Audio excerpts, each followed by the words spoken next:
Olá, professora Janine aqui, disciplina de Artes. Tudo bem? Como estão? Todos em casa, lavando as mãozinhas. E a gente vai começar agora o segundo tema da unidade 1 do livro, que é sobre o Egito. Mas antes, eu lembro que eu tinha deixado uma atividade que é o Caderno do Artista, que vocês vão falar um pouco sobre o que aprenderam, é uma coisa bem pessoal. E tem uma parte que é escrita e uma parte que é desenho. A parte escrita, a gente vai ver aqui o que você aprendeu de coisas novas. A gente está na página 19. Com suas palavras, explique por que é importante conhecer e preservar os sítios arqueológicos. É uma coisa bem pessoal do que vocês aprenderam. Aí aqui na página 20, aí vocês vão dizer em forma de desenho, pintura ou colagem, tomara que seja tenham feito, porque já é uma atividade da última aula, acho que são 3 semanas atrás, só para lembrar mesmo. Aí aqui a gente vai começar o tema 2 do livro. Decifra-me ou devoro-te. A gente vai falar sobre o Egito, Antigo Egito ou Egito Antigo. Aqui na página 23 é o ponto de partida, que geralmente é um bate-papo que a gente tem antes. A gente faz umas perguntas breves. O que você já ouviu falar sobre a esfinge, a cultura egípcia? A esfinge é uma criatura mítica. O que isso significa? Por que a esfinge foi construída próximos à pirâmide de Gizé? E o Egito é um país de qual continente? E o que você sabe sobre esse país? Aqui essa foto é da esfinge. Aqui eu tenho ela maior para vocês. A fotografia da grande esfinge de Gizé, construída no Egito Antigo entre 2600 e 2480 antes de Cristo. Aqui, a esfinge é essa cabeça aí grande com pata de bicho, cabeça de gente. Ela fica à frente da pirâmide, a pirâmide está um pouquinho aqui atrás. Esfinge e pirâmide. Página 24 do livro, as pirâmides do Egito Antigo. Aí, ó, as pirâmides, tem 6 pirâmides aí, 3 maiores, 3 menores. Isso quer dizer que as maiores, provavelmente de pessoas mais importantes, e as menores de pessoas menos importantes. O Egito é uma das civilizações mais antigas. Ela surgiu às margens do Rio Nilo, no nordeste da África, por volta de 3.200 a.C. Sublinha isso aí no livro de vocês. Por volta de 3.200 a.C. Esse local proporcionou aos egípcios que desenvolvessem muitas técnicas de cultivo e animais. Lembra lá dos homens pré-históricos que eles caçavam e aí uma parte começou a dominar o cultivo das coisas e a criação de animais. Aqui eles também já faziam isso. Eles eram sedentários. Eles ficavam em um certo local, ali criavam suas coisas, seus bichos, a comida, e logo mais as pirâmides, seus abrigos e tudo mais. A gente tem muitos registros dessa época, tem coisas muito bem conservadas, objetos, esculturas, túmulos de pirâmides, né, como a gente está vendo nas fotos, paredes de construções e nos papiros. Aqui no cantinho, nesse quadradinho azul aqui, está falando um pouco sobre o que é o papiro. É material usado para escrita feita com uma planta do mesmo nome, que é encontrada às margens do Rio Nilo. Pode-se dizer que é a primeira criação do papel aí. Não é o papel que a gente tem hoje, esse papel branquinho. É um papel mais duro. Ele veio de uma planta. Eu vou mostrar aqui. Esse aqui é o papiro, ele tinha em abundância nas margens do rio. Ele é como se fosse um arbusto. Esse papel que a gente tem, ele vem da madeira, da árvore. Então, esses fios, eles eram entrelaçados, trançados, de uma forma que ficavam uma coisa grande e eles gravavam coisas ali e esse foi o surgimento da escrita. Não era letra, não era A, B, C, mas era um outro tipo de imagens que narravam coisas que aconteciam, falando da religião, de rituais, da história das pessoas. Aqui é o papiro já trançado, ó. Formava um tipo de papel, ó. Tá vendo que ele é amarronzado, da planta envelhecida, só para mostrar a gente como que era feito. Aqui a gente vê a utilização do papiro com figuras, pinturas, tudo estava ali por um motivo diferente da pintura rupestre que a gente deduzia o que era. Aqui a gente já sabia. Aqui o papiro mais já corroído com o tempo, bicho, traça, alguma coisa. Tentem ver aqui que são os fiozinhos, olha, os fiozinhos trançados. Eles acreditavam em vários deuses e consideravam que a vida após a morte era mais importante do que a vida antes da morte, a vida. E então eles organizavam essa vida na Terra inteira, faziam essas grandes construções para poder se guardar lá dentro, que eles acreditavam que tudo que eles levassem para dentro desse lugar, eles iam ter lá depois da morte. Os faraós. Esse carinha aqui do cantinho, esse daí é o faraó Tutankhamon, não sei se já ouviram falar desse nome. Ele foi o faraó jovem, ele morreu com 19 anos. Isso é uma máscara dele, não é ele. Ele foi achado em 1922, não faz mais que 100 anos. Esse corpo dele foi encontrado. E aqui embaixo a gente está falando de quando morriam tinha algum privilégio. Os faraós eles tinham um privilégio de ser mumificados. Aí lá em cima de novo tem um quadradinho dizendo mumificado, embalsamar, procedimento que permite a conservação do corpo sem vida. Então, somente os faraós, todas essas múmias que a gente vê hoje nos museus, eram faraós, não eram qualquer pessoa. Eles eram mumificados para conservar mais tempo o corpo dele. E esse faraó aqui, o Tutankhamon, morreu jovem, 19 anos. O corpo dele foi achado em 1922, faz mais ou menos uns 100 anos, e o corpo dele estava muito bem conservado. Então, essa técnica que eles usavam funcionava muito bem, porque o corpo dele foi encontrado muito bem conservado. Não sei se vocês já foram, aquele museu da Quinta da Boa Vista, ele pegou fogo, né, recentemente. Provavelmente não tem mais essas múmias lá, mas eu fui e eu consegui ver alguns sarcófagos de faraós mumificados e dá pra ver a pele assim, um pouco seca, é muito maneiro. As pirâmides de Gizé foram construídas para abrigar os restos mortais de 3 faraós. Então, essas 3 pirâmides aqui são essas dos 3 faraós, que eram pai, filho e neto. O nomezinho deles, Kelpis, Kefren e Miquerinos. Então, aqui a gente pode ver, vamos dizer que é um cemitério da família, esse conjunto de pirâmides aí. Página 25. Mais de 100 mil pessoas trabalharam na construção das pirâmides de Kelpis. 100 mil pessoas, gente. Levou 20 anos para ficar pronta. Essa pirâmide foram construídas com blocos de pedra sobrepostos. E quer dizer que são blocos de pedras um em cima do outro, como se fosse um quebra-cabeça empilhado assim, de uma forma tão posta que não caiu, não, o vento bateu, não derrubou, tá lá até hoje. Algumas têm sim, algumas partes que caíram, mas assim, a maioria delas estão bem conservadas. Aí aqui tem uma informação falando sobrepostos sem argamassa, que quer dizer que não usaram nenhum tipo de cimento, nenhum tipo de cola, nada. É só pedras empilhadas uma em cima da outra, na forma de pirâmide, e tá lá até hoje.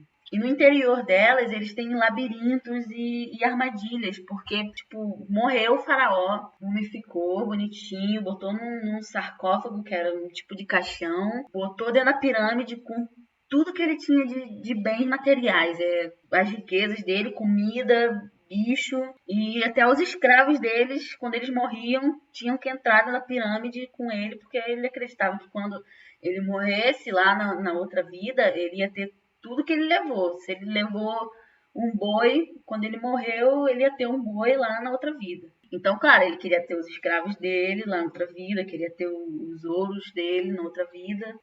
As paredes das pirâmides por dentro, elas são cobertas de hieróglifos. Guardem essa palavra aí, sublinha, hieróglifos, símbolos que tinham a mesma função que os alfabetos têm hoje. Não existia A, B, C, D. Eles inventaram sua própria forma de comunicação, através de desenhos e símbolos. E no interior dessa pirâmide, os hieróglifos narravam a história desse faraó, o que ele passou, os deuses que ele acreditava, a religião dele, estava tudo contadinho ali em forma de símbolos e pinturas. Eu vou mostrar um vídeo aqui para vocês de uma pessoa que visitou o interior dessa pirâmide.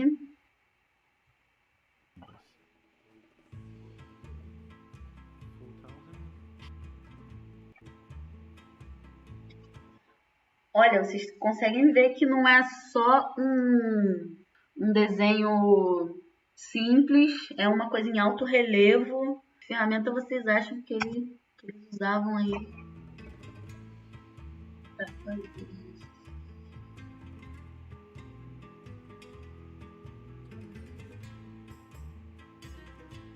Olha a quantidade de desenho, mais uma vez. Os desenhos se repetem, mas como a letra A aparece em várias partes do texto, os desenhos vão se repetir, que querem dizer coisas diferentes.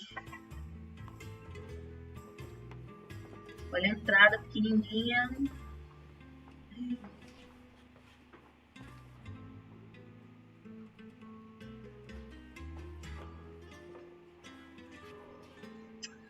Aí tem uma câmara, ó, o túmulo do faraó, aí dentro que o corpo ficava, e é isso. Vocês conseguiram ver que não é só um desenho, tem desenhos também, depois a gente vai ver as pinturas, mas parecia que a coisa estava fundada na parede, assim. Como eles faziam isso, que ferramenta que eles usavam.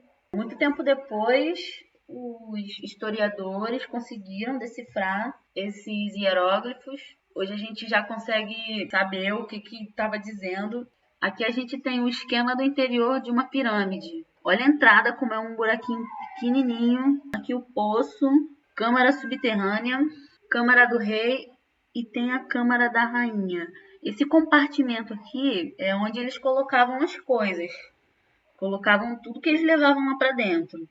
Claro que se você sabe que uma pessoa foi enterrada com um monte de coisa, de ouro, tem alguém que vai querer ir lá e saquear. Então, por isso que tinha armadilhas dentro da pirâmide e labirintos, a pessoa se perdia, dificilmente saía. E por isso que às vezes as pessoas diziam que a pirâmide era amaldiçoada, porque a pessoa entrava e não saía, mas na verdade ela se perdia lá dentro, ou caía num poço desse que morria. A escrita egípcia foi uma das mais sofisticadas da invenção, que eles conseguiam dizer muita coisa através de pequenos símbolos. Durante muito tempo, ninguém sabia o que estava escrito ali, mas depois as pessoas foram estudando, analisando, conseguiram decifrar. Aí aqui tem um dado, ó. Em 1798, um dos soldados do general francês Napoleão Bonaparte, Napoleão aí dos livros de história, um dos soldados dele descobriu em uma cidade egípcia chamada Roseta um bloco de granito preto com inscrições feitas em 3 escritas: a hieróglifa, a grega e a demótica, que é uma escrita egípcia simplificada. Esse bloco ficou conhecido como Pedra da Roseta, que foi a cidade que foi encontrada. E aqui, ó, a imagem da Pedra de Roseta, as escritas diferentes. A de cima são maiores, a do meio é menor e a de baixo é menor ainda, que são 3 escritas diferentes. A partir dessa pedra que os historiadores conseguiram decifrar o que estava escrito ali. Ela parece ser bem grande. Gente, esse aqui é um dos hieróglifos de dentro das pirâmides. E olha só, vê se a gente não acha umas semelhanças lá com as pinturas rupestres que a gente viu. Bonequinho de palitinho ali, né? Tem uns bichos. Consigo ver aqui uma coruja, talvez. Uma garça. Uma rede, será que água do mar? Ou do rio? Cobra, faca. Tô chutando, tá? Vocês podem imaginar várias coisas. Uma colher, um boi. Tô dizendo aqui o que eu tô vendo, mas é claro, a gente já falou disso, que as pessoas já descobriram que essas coisas significam. De repente, a gente fazendo uma pesquisa aí na internet, a gente consegue saber o que está escrito aqui nessas linhas. Também repara que é tudo na vertical, né? A gente escreve na horizontal, nossas linhas do caderno são na horizontal, mas aqui eu acho que a separação era na vertical. Aqui, olha, a gente tem uma imagem da entrada da pirâmide. Olha só como é pequenininha. Olha o tamanho. Um bloco dessa pedra, gente, um bloco é quase do tamanho de uma pessoa. Como que as pessoas empilharam isso? Demorou 20 anos? Demorou, mas caraca, 100 mil pessoas, né? Nessa missão aí. Aqui, ó, mais uma foto do interior. das pirâmides. Aqui já são pinturas. Os hieróglifos são a escrita fundada na parede. As pinturas são pinturas. As pirâmides de cima. Essas são as pirâmides de Gizé. Olha a cidadezinha lá no fundo. Aí aqui a esfinge, que é a guardiã da pirâmide. A pirâmide está bem aqui atrás e a esfinge fica na frente. Ela é bem grande. Corpo de bicho, se eu não me engano é um leão. A cabeça de gente. E Decifra Meu Devoro é a pergunta que ela fazia para quem tentasse entrar na pirâmide. Se a pessoa soubesse o enigma da pirâmide, ela entrava, se não, morria. Então, por isso, Decifra Meu Devoro. Se você sabe o enigma, você vai entrar. Se você não sabe, você vai morrer. Aí aqui na página 27 a gente tem um exercício. Eu vou ler aqui. A maldição da pirâmide. As pirâmides serviam de túmulos para os grandes faraós, que eram enterrados com todos os seus pertences. Para que as pirâmides não fossem saqueadas, eram construídas em seu interior armadilhas e labirintos subterrâneos. Muitas pessoas tentaram entrar nas pirâmides, mas poucas conseguiram sair. Isso fez com que se pensasse que as pirâmides eram amaldiçoadas. Pesquise sobre essas construções do Egito e as maldições que eram atribuídas a elas. Aí aqui embaixo tem outra. Agora, que tal você criar o desenho de uma pirâmide com labirintos e armadilhas? Depois compartilhe seu desenho com amigos e professores. Então, vocês vão criar ali uma pirâmide com labirintos e coisas. E aqui no cantinho, ó, para saber mais, tem um vídeo, um link de um vídeo. Animação em 3D que tenta reproduzir o interior de uma pirâmide do Egito. Vocês podem ver esse vídeo antes de fazer o desenho, que é para vocês terem ideias. Página 28, tem mais um exercício aqui. Mergulho nas imagens. Vocês vão responder as perguntas analisando estas imagens. Na pintura egípcia, seguia-se a marcante regra da frontalidade. Desenhava-se o tronco e os olhos das pessoas representadas voltados para frente, e seus pés e sua cabeça de perfil. Vamos olhar aqui, ó. Vocês percebem que a cabeça tá para lá, para frente, o pé também para frente, mas o ombro tá de lado. Se você tentar fazer isso, você nem consegue. Então, eles não tinham essa noção de desenho de você... Se eu tô olhando para lá, o meu ombro tá junto com a minha cabeça, mas eles não tinham essa ideia de perspectiva, então eles desenhavam cabeça para lá e ombro para frente, e isso até dói a coluna se a gente for tentar fazer isso. Aqui a gente tem desenhos também no fundo, ó. As pinturas eram feitas nas paredes dos templos, nas pirâmides e nos papiros. As cores utilizadas eram as terrosas, o preto, o branco e os tons de dourado, que representava a riqueza. Então, ó, dá um zoom aqui. Todas essas coisas em amarelo, na vestimenta deles, não eram de ouro. Alguns objetos sim eram de ouro, mas a vestimenta eram douradas para simbolizar que eles eram muito ricos. O preto aqui para fazer o contorno das coisas, e os tons terrosos fazia o tom da pele. Não necessariamente eles eram dessa cor, mas era a cor que eles tinham para representar a cor da pele. Ó, tem coisa nos cantos das paredes, tem no teto. A segunda imagem é o Anubis. Anubis é essa cabeça de cachorro e o corpo de gente. Eles tinham muito isso, eles representavam ou bicho com cabeça de gente ou gente com cabeça de bicho. Vocês vão responder essas 3 questões analisando essas 2 imagens. Eu vou mostrar aqui mais um vídeo de uma pessoa entrando numa pirâmide. Vou ler para vocês lá. Galera, vamos entrar na pirâmide.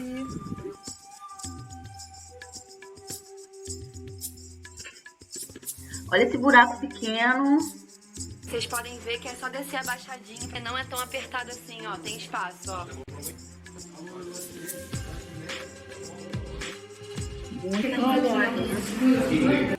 Olha os hieróglifos, vou pausar. Olha, é grande, né? Muito diferente do que a gente vê no livro, parece ser um pouco maior. Olha o teto, tudo desenhado. Parece uma estrela ali. Pode ser, né? Que é o teto, céu estrelado, de repente.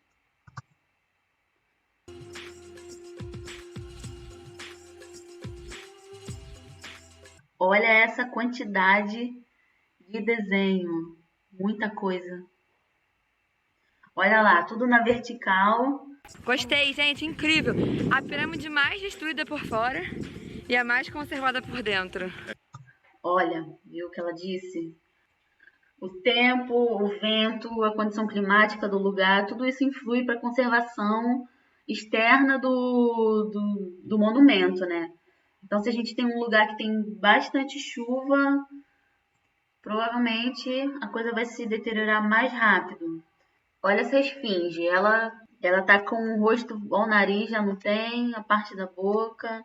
Isso provavelmente é por causa do tempo. Tempo, chuva ácida, todas essas coisas prejudicam a escultura, mas pelo tempo, 2600 a.C., tá uma coisa bem conservada.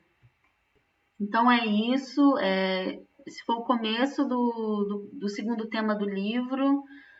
Eu vou mandar um PDF também com algumas informações, com alguns outros exercícios que foi pedido pela direção da escola, para vocês não ficarem tanto tempo sem conteúdo em casa. Se cuidem, até a próxima. Eu vou estar disponível no WhatsApp no horário da aula, quarta-feira, de 11h05 a meio-dia e meio, para tirar dúvidas. Vocês podem falar, pode mandar áudio, pode mandar vídeo, mandar foto. Me falem o que vocês acharam desse formato de vídeo, quadradinho pequenininho, com a minha cara e o livro. Me falem tudo, me falem coisas, falem como vocês estão, manda foto de cachorro, de bicho, de planta, qualquer coisa. E façam os exercícios. Não vai ser um exercício maçante, chato. Arte mais chato, né, gente? Divirtam-se fazendo as atividades. Então, aqui, ó, o bônus de uma referência de Egito que eu tenho aqui, falando um pouco sobre os labirintos e as armadilhas dentro da pirâmide. O que foi? O que foi? Meu pai desapareceu. Nossa, para onde ele foi? Bom, eu não sei. Ele deve ter encostado em alguma parede falsa. Não seja ingênua. Essa história de parede falsa existe unicamente nos filmes de terror, onde elas podem se mover assim, ó. Eu sei, Chapolin, mas como é que você explica? Chapolin? Chapolin Colorado? Cadê você? Gente, tô rindo do Chapolin, tá? Assistam o episódio todo, se vocês quiserem. Tem aí no YouTube, tem o nome ali embaixo. Chapolin, o roubo da múmia, parte 1. É legal, é engraçado, dá pra distrair esse tempo que a gente tá em casa, mas façam as atividades. Abraço. Lavem as mãos, fiquem em casa, não estamos de férias, hein? Tô com saudade. Beijo.